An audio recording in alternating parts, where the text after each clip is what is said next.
देखिए, ये एक इंश्योरेंस फ्रॉड का मामला है जिसमें हमारे यहाँ एफआईआर नंबर 9/23 दर्ज हुई थी, जिसके अंदर एक महिला के साथ उसको एक इंश्योरेंस पॉलिसी की एवज में कि उन्होंने कोई इंश्योरेंस पॉलिसी कराई थी 40,000 की। तो उसका डाटा उनको फ्रॉडस्टर्स को कहीं से मिला। उन्होंने उससे संपर्क किया और कहा कि आपको जो आपने इंश्योरेंस पॉलिसी ली है, इसके खिलाफ आपको ना इन्वेस्ट करना होगा 5,000 रुपये, तो आपके 3 गुना हो जाएंगे। तो वो इस इनको लालच दिया गया महिला को कि भी आपका पैसा तिगना हो जाएगा, क्योंकि उसे फैक्ट्स पता थे कि ये अवीवा की उनकी लाइफ की पॉलिसी है और इसके अंदर इतने पैसे हैं। तो उन पे विश्वास करके उसने शुरू में 5,000 रुपया, फिर 40,000 रुपया, फिर ऐसे कर करके उनको अलग अलग तरह के प्रलोभन दिए गए और डर भी कई चीजों का दिखाया गया कि आपका पैसा शेयर मार्केट में इन्वेस्ट कर दिया जाएगा और 3 गुना हो जाएगा। तो ऐसा उनको लालच दिया गया। बाद में उनसे कहा गया कि अब आपका पैसा बहुत ज्यादा हो गया, आपका इन्वेस्टेड फंड जो इतना हो गया, आप पे इनकम टैक्स की रेड हो जाएगी, आप पे ये हो जाएगा। तो उनको विभिन्न प्रकार के लालच देकर और विभिन्न प्रकार का डर दिखाकर फ्रॉडस्टर्स ने करीब 1.5 साल की अवधि में उनसे 50 लाख से ऊपर जो है पैसे की ठगी करी है। तो इस पे कार्रवाई करते हुए हमने अभी तक टोटल 7 लोगों को गिरफ्तार किया है, जिसमें 3 लोग पहले गिरफ्तार हो चुके हैं जो अकाउंट होल्डर थे। अभी जो 13 तारीख को 2 हमारे आरोपी जो थे हिमांशु और जो दूसरे आरोपी थे हमारे राजन, वो गिरफ्तार किए गए थे और उनसे हमने जो है वारदात में इस्तेमाल कर जो प्रयोग हुए हैं वो फोन बरामद किए, जिनको लेके वो लोगों को ठगी का धंधा करते थे। इंश्योरेंस के नाम पे डाटा प्राप्त करके उन पे कॉल करके लोगों को लालच और डर दिखाकर पैसे अकाउंट्स में डलवाते थे। तो अकाउंट होल्डर भी हमने तीनों गिरफ्तार करे हैं जो इस काम में सम्मिलित थे।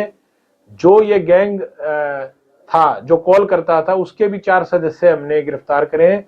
आज अभी हमने जो 2 सदस्य जो है पति पत्नी हैं उनको गिरफ्तार जो किया हुआ है, उनसे भी हमने इसके बारे में, वारदात के बारे में पूछताछ की है। सारा उन्होंने बतलाया है कि कैसे वो अपना एक गिरोह मिला के वैशाली दिल्ली के अंदर बैठ के ये ठगी का काम करते थे, लोगों को फोन करते थे और जो पैसा आता था उनको अकाउंट्स में, जो उनके साथीगण थे उनके साथ उनके अकाउंट्स में डलवा के और फिर पैसा प्राप्त करते थे।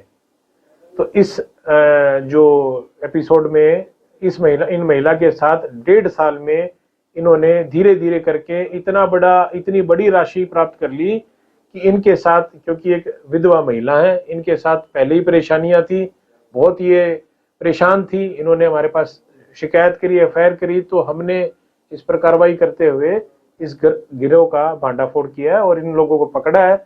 और लोगों को बताना भी चाहते हैं आपके माध्यम से कि भाई ऐसे झांसे में जहां आपको कोई इंश्योरेंस पॉलिसी के नाम पे, लोन के नाम पे आपको फोन करे, आपकी कुछ डिटेल बताए, तो आपको उस पर विश्वास नहीं करना है।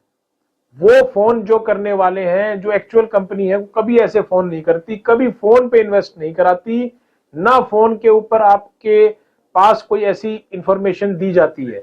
लेकिन अभी भी हमारे भोले वाले लोग इन लोगों के जो फ्रॉडस्टर्स हैं इनकी बातों में आ जाते हैं, इनको असली मान लेते हैं, इन पर विश्वास कर लेते हैं, क्योंकि अवेयरनेस की कमी है।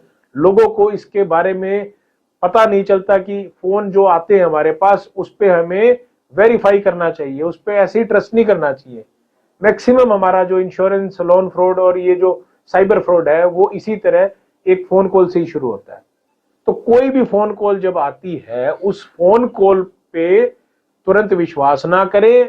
ऐसे फ्रॉडस्टर से बचने का यही तरीका है कि मैक्सिमम लोग इसके बारे में जानकारी प्राप्त करें, और ऐसी जानकारी अगर सबके पास होगी तो ये अपराध में पर अंकुश लग सकता है। और हमें इस चीज में आगे और लोग, ज्यादा से ज्यादा लोगों को इसके बारे में इन्फॉर्म करना है। तो अब तक कितनी ठगी इस महिला से हो चुकी है?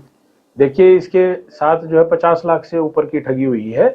जो टोटल अमाउंट इनका, इन्होंने छोटी छोटी बातों में क्या किया, कभी इन्वेस्ट के नाम पे कि भाई शेयर मार्केट में इन्वेस्टिंग में के नाम पे, फिर कह रहे पे आपका फंड बड़ा हो गया तो आपको इनकम टैक्स के नाम पे, विभिन्न एजेंसियों के नाम लेके इनको डराया गया, पहले लालच दिया गया।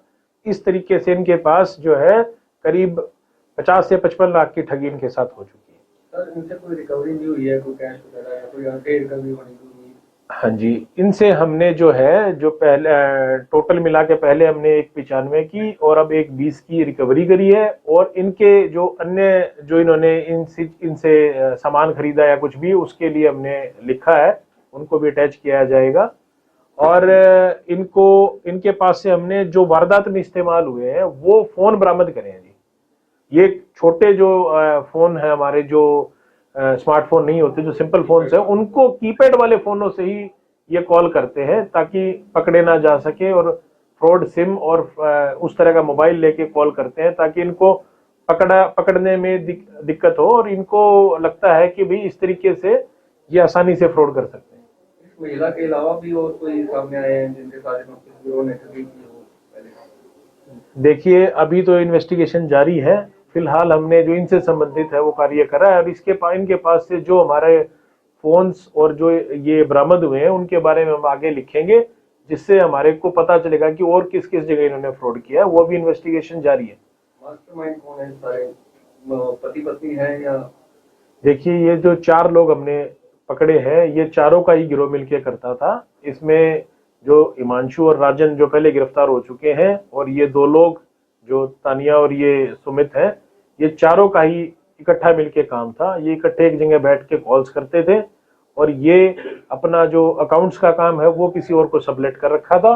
उनके थ्रू जो पैसा जो था वो अकाउंट्स में आता था, और वो अपना कमीशन काट के इनको प्रोवाइड करते थे। इनका क्रिमिनल बैकग्राउंड भी है? सर ये पहले काम क्या करते थे? कितने टाइम से इस तरह की ये ठगी के काम में शामिल थे, या इससे पहले कोई काम करते थे? इन्होंने स्टार्टिंग में ये बताया था कि 3 साल पहले इन्होंने कोई कंपनी जैसे ज्वाइन करी थी, वहां पे इनको पता चला कि इंश्योरेंस का ऐसा काम होता है। उसको देख के ये सीख गए, फिर उन्होंने अपना सेटअप कर लिया। तो इस तरीके से इनको जब ये पता चला भी ये गलत है, इन्होंने उस चीज को छोड़ने की बजाय खुद भी वो रास्ता अपना लिया, क्योंकि इनको उस तरीके से काम करने में आनंद आया और इनको लगा कि इससे हम बहुत पैसे कमा सकते हैं। इसलिए इन्होंने इस काम को शुरू करा। तो सर आगे क्या कार्रवाई की जाएगी? देखिए, अभी तो हमने इनको रिमांड पे ले रखा है। ये अब इनके पास से हमने बरामदगी भी की है। अभी ये जुडिशियल जाएंगे। हम इनके बारे में जो इन्वेस्टिगेशन है और डिटेल भी इनके ऊपर कितने मुकदमे हैं क्या है उसके बारे में अभी जांच पड़ताल कर रहे हैं। तो उस हिसाब से इनको अब जो भी केसेस आएंगे उनको सूचित किया जाएगा, और जो इन्होंने करे हैं सारी उन केसेस के बारे में इनको अब आगे ले जाया जाएगा। कुछ और भी साथी हैं या बस जितने ये सारे गिरफ्तार हो गए, या इनके साथ और भी अभी लिंक है? देखिए, अभी इन्वेस्टिगेशन जारी है। कुछ और लोग भी इससे संबंधित हैं जिन पे कार्रवाई की जा सकती है अभी, और वो हम अभी कर रहे हैं उस पे कार्य। लेकिन जैसे इनका जो एक अकाउंट वाले थे और थे जो हमने पहले पकड़े, उनके ऊपर पहले भी मुकदमे दर्ज हैं। कितने दिन के रिमांड पर सर दोनों पति पत्नी? अभी तो इनका जो रिमांड हमारा 2 दिन का रिमांड मिला था, और जो रिमांड समाप्त हो रहा है अभी। हाँ, तो आज हमें इनको जुडिशियल करना है, और फर्दर जो भविष्य में कोई जो इनके और साथी अभी पेंडिंग है या कोई और है उनको भी गिरफ्तार किया जाएगा। जो भी इन्वेस्टिगेशन में सामने आएगा उस हिसाब से कार्रवाई की जाएगी। इस फ्रॉड में अधिकतर पढ़े लिखे ही आ रहे हैं ढंग से, इसके बारे में क्या कहेंगे? देखिए, इसमें जो है ना, पढ़े लिखे बिना पढ़े लिखे सभी आ रहे हैं। ऐसा नहीं है कि पढ़े लिखे आ रहे हैं। बात केवल इतनी सी है कि जो आदमी लालच, किसी भी तरह का अनजान व्यक्ति, जब फोन पे कोई भी व्यक्ति जो अनजान है उस पर जो भरोसा करेगा, बिना वजह बिना उसे जाने उसको भरोसा करके अपनी डिटेल्स देगा, अपनी इंफॉर्मेशन देगा, उसके साथ साइबर अपराध होगा। यही बात हम बार बार बता रहे हैं कि फोन पे ऐसी अनजान कॉलों पे विश्वास नहीं करना, नहीं किसी को अपनी सूचना देनी, ना अपनी डिटेल्स देनी, ना किसी के कहने पर पैसे डलवाने। इसी बात के कारण, चाहे वो पढ़ा लिखा है चाहे अनपढ़ है, सभी तरह के लोग इसका शिकार हो रहे हैं।